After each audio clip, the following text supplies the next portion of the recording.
এইটা তো বিনা খাবারে তো একটা মাছও ঢুকলো না। না, এটা খাবার দিতে হবে তো।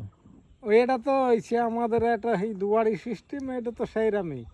এর মধ্যে একবার যেমন মাথা দিয়ে ওই ফোঁকর দিয়ে ঢুকতে যাবে, ভেতরে কি পড়ে থাকবে, আর তো বেরোইতে পারবে না। তো এটাও তো ঢুকছে না। তাই তা তুমি ওই এখন পর্যন্ত নৌকা পাতানোর পর একটা মাছও ধরতে পারো নাই?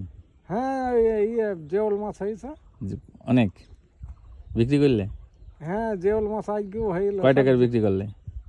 আজকে 600 টাকার হয়েছে। 600 টাকার জিওল মাছ ধরলে? তো তোমার নৌকার দাম তো উঠেই গেছে। 600 টাকা জেওল ধরেছে, 600 টাকা জেওল ধরেছে আজকে আর গতকালকে? গতকালকে বেশি হইল। কত টাকার? গতকালকে হইল 1000 টাকা। 1000? মানে তুমি 1600 টাকার অলরেডি তোমার মাছ ধরে ফেলছো। তা তুমি দেখছো কত লসে ছিলা এই নৌকাটা না থাকায়। তো তোমার যে তোমার নৌকাটা দিছে তারে তো তোমার ধন্যবাদ দেওয়াই উচিত। তো ধন্যবাদ তোমার তো কেলভিন বাবুরে তোমার ধন্যবাদ দেওয়া উচিত যে তুমি ওই যদি আরো যদি দাদুর যদি এরকম হয় তুমি বলবা, ঠিক আছে? আমি আরো বলবো, ঠিক আছে? কারণ তুমি যে এটা দিয়ে ভালো টাকা ইনকাম করতেছো, ইটস গুড। আর ও এইগুলো যদি যারা ইনকাম করতে পারে, যারা কাজ করে, ও তাদের উপর বেশি খুশি হয় এবং তাদের পাশে ও হেল্প করতে চায়, দাঁড়াইতে চায়। আর আমার বাবা তো অসুস্থ, বাবার জন্য একটু প্রার্থনা করবা। খুব খারাপ অবস্থা ছিল, এখন ঈশ্বরের আশীর্বাদে কিছুটা ইমপ্রুভ হচ্ছে। সমস্যা একটু জ্বর উঠছিল আর ইনফেকশন হয়েছে, তো এখন বাবা ভালো আছে। দাদা এর জন্য ব্যস্ত ছিল। তো তুমি অবশ্যই বাবার জন্য প্রার্থনা। আর ও শুনলে খুব খুশি হবে যে তুমি 2 দিনে তুমি 1600 টাকা ইনকাম করছো। 1600 টাকা 2 দিনে হয়েছে। এটা তো খুব। আজকে মাছ হইলো আর কালকে ছাড়া বেশি, সে মাছে মানে পয়সা। তা তুমি মাছ দেখাইও, আরে আমি মাছ পাঠাই দেবো না যে তুমি।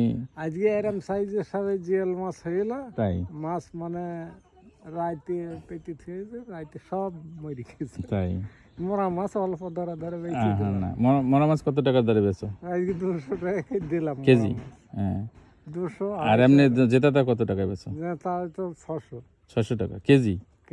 এই যে তুমি কি বাড়ি বাড়ি বিক্রি করো না এই যে দোকানে গিয়ে পালায়? আর ফলি মাছ কেজি কত বিক্রি করো? যেটা ফলি তোমার 400 টাকা কেজি বেশি। 400 টাকা কেজি। খালি নাতির জন্য তুমি একটু কম নাও, নাতির কাছ থেকে।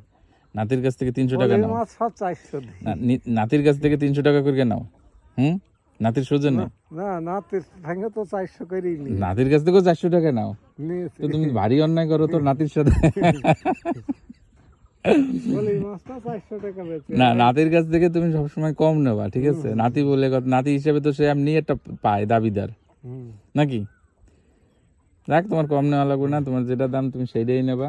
কিন্তু তোমার এই যে কেলভিন বাবু, সে খুবই খুশি হয়েছে, এই শুনে খুশি হবে যে তুমি অলরেডি 2 দিনে 1600 টাকা ইনকাম করছো। এটা ভাবা যায়? যারা কাজ করি তারাও 1 দিনে বা 2 দিনে এত টাকা আমরা ইনকাম করতে পারি না। এটা খুবই একটা আশীর্বাদ ঈশ্বরের কাছ থেকে। দেখ তুমি এইভাবে কাজ করো, ঈশ্বর তোমার আশীর্বাদ করুক, ঠিক আছে?